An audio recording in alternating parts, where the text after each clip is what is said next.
ครับพวกเรานิสิตคณะศึกษาศาสตร์วิชาเอกวิทยาศาสตร์ฟิสิกส์ชั้นปีที่ 4 มหาวิทยาลัยทักษิณวิทยาเขตสงขลาค่ะวันนี้พวกเรามานำเสนอโครงงานในรายวิชาอิเล็กทรอนิกส์เบื้องต้นสำหรับครูซึ่งพวกเรานะคะจัดทำขึ้นในเรื่อง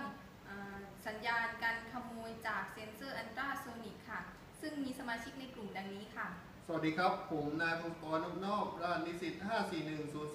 541031555ครับสวัสดีค่ะดิฉันนางสาวนิรวรรณศาสีค่ะรหัสนิสิต541031553ค่ะซึ่งในการทำโครงงานครั้งนี้นะคะก็เนื่องมาจากความไม่ปลอดภัยในทรัพย์สินของเรานะคะที่อาจจะถูกลักขโมยซึ่งในปัจจุบันจะเห็นว่ามีมิจฉาชีพเนี่ยเพิ่มมากขึ้นทุกวันนะคะอันเนื่องมาจากค่าครองชีพที่สูงขึ้นหรือว่าอัตราการว่างงานเนี่ยเพิ่มมากขึ้นทำให้วิธีการที่จะได้เงินมา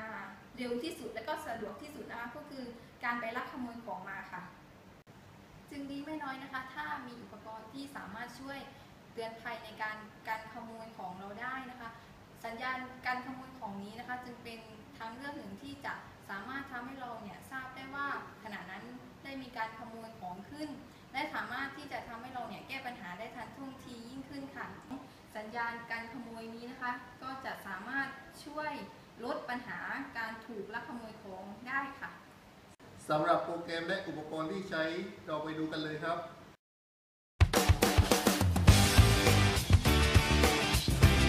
สำหรับอุปกรณ์ 1. เซนเซอร์อัลตราโซนิก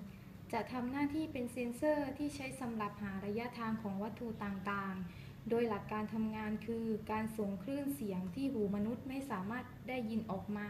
และไปกระทบกับวัตถุที่ต้องการวัดระยะแล้วจะสะท้อนกลับมาที่เครื่องรับเครื่องจะจับเวลาเสียงสะท้อนเพื่อนำมาคำนวณหาระยะทาง 2. Arduino Uno R3 แบบ SMD เป็นไมโครคอนโทรลเลอร์บอร์ดที่ใช้ ATmega 328เป็น MCU หลัก Arduino บอร์ดนี้ทำมาเพื่อความสะดวกและง่ายในการเชื่อมต่อเข้ากับคอมพิวเตอร์ 3. สาย USB เป็นตัวเชื่อมต่ออัปโหลดข้อมูลลงบอร์ด 4. บูสเตอร์ 5. หลอด LED 6. สายไฟและ 7. ตัวต้านทานค่ะ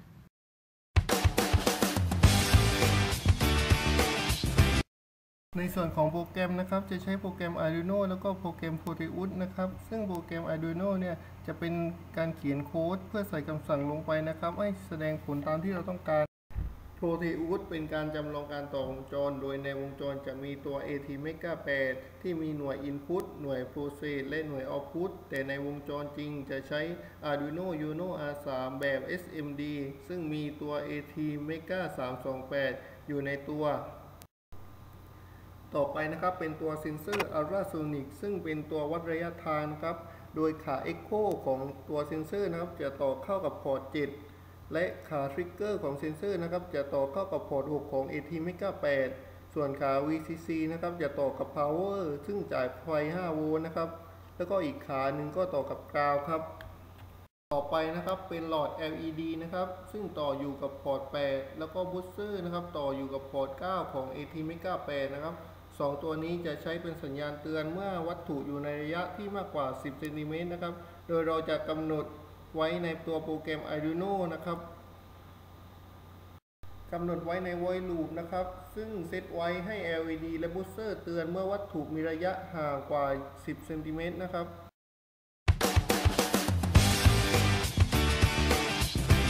ในส่วนการทำงานนะคะเมื่อวัตถุไม่ได้อยู่ในตำแหน่งหรือระยะทางตามที่กำหนดไว้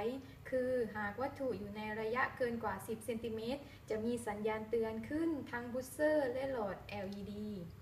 โดยบูสเตอร์นะคะจะส่งเสียงสัญญาณเตือนออกมาและหลอด LED จะมีไฟกระพริบเตือนขึ้นมาค่ะโดยตัวเซนเซอร์อัลตราโซนิกนี้นะคะจะเป็นตัววัดระยะทางของวัตถุเรามาดูการทำงานกันเลยค่ะ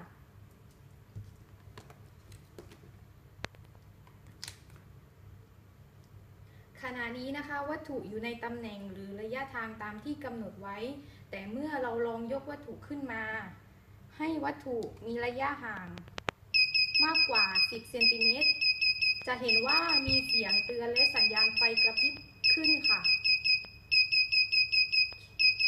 ต่อไปนะคะเป็นการจำลองการใช้งานจริงค่ะ โดยเราสามารถใช้เป็นสัญญาณเตือนการคนมาขโมยของได้ เช่น ในงานแสดงสินค้าต่างๆในพิพิธภัณฑ์หรือแม้แต่ในบ้านของเราเอง โดยเมื่อมีคนมายกหรือเคลื่อนย้ายสิ่งของที่เราได้ติดตั้งสัญญาณเตือนนี้ไว้